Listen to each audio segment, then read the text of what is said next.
آج کی بڑی خبر، پاکستان تحریک انصاف کے چیئرمین عمران خان نے دوبارہ لانگ مارچ کا اعلان کر دیا۔ انہوں نے کہا کہ منگل والے دن 8 نومبر سے دوبارہ لانگ مارچ وزیر آباد میں اسی جگہ سے شروع کی جائے گی جہاں پر ان کے اوپر فائرنگ کی گئی تھی۔ انہوں نے کہا کہ ہم ڈرنے والے نہیں، ہم دوبارہ وہیں سے نکلیں گے اور اس مارچ کو لیڈ کریں گے شاہ محمود قریشی، اور وہ 2 ویکس کے اندر اس مارچ کو لے کر پہنچیں گے پنڈی، اور پنڈی میں بھی عمران خان جوائن کریں گے اس مارچ کو اسلام آباد تک، کیونکہ عمران خان کو 2 ویکس کا بیڈ ریسٹ دیا گیا ہے، اس لیے وہ 2 ویکس میں ڈائریکٹ پنڈی میں جوائن کریں گے، جبکہ وہ ڈیلی لوگوں سے خطاب بھی کیا کریں گے جو کہ آن لائن خطاب ہوگا، اور پھر اس کا کیا نتیجہ نکلتا ہے یہ تو اللہ ہی بہتر جانتا ہے۔ اس کے علاوہ انہوں نے اپنی پریس کانفرنس میں یہ بھی بتایا کہ جو جوڈیشنل کمیشن بن رہا ہے وہ جن لوگوں کے انڈر بن رہا ہے انہی کے خلاف تو انویسٹیگیشن ہے، تو وہ شفاف کیسے ہو سکتی ہے۔ دوسرا امپورٹنٹ پوائنٹ انہوں نے سائفر کا اٹھایا کہ سب کہتے ہیں یہ جھوٹ ہے،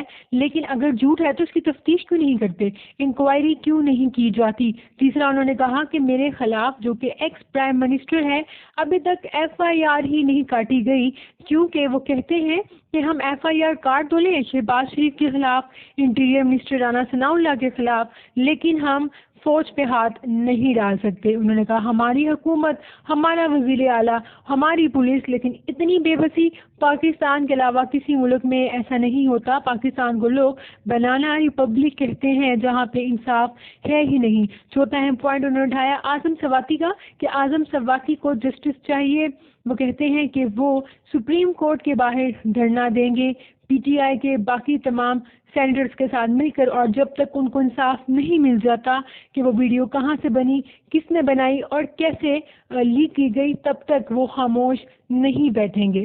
یہ ہم کو بتاتے چلیں کہ وہ ویڈیو کوئٹہ میں جوڈیشنل کمپاؤنڈ جو کہ ججز کے لیے بنائے جاتے ہیں، ججز ریسٹ ہاؤس میں بنائی گئی ہے۔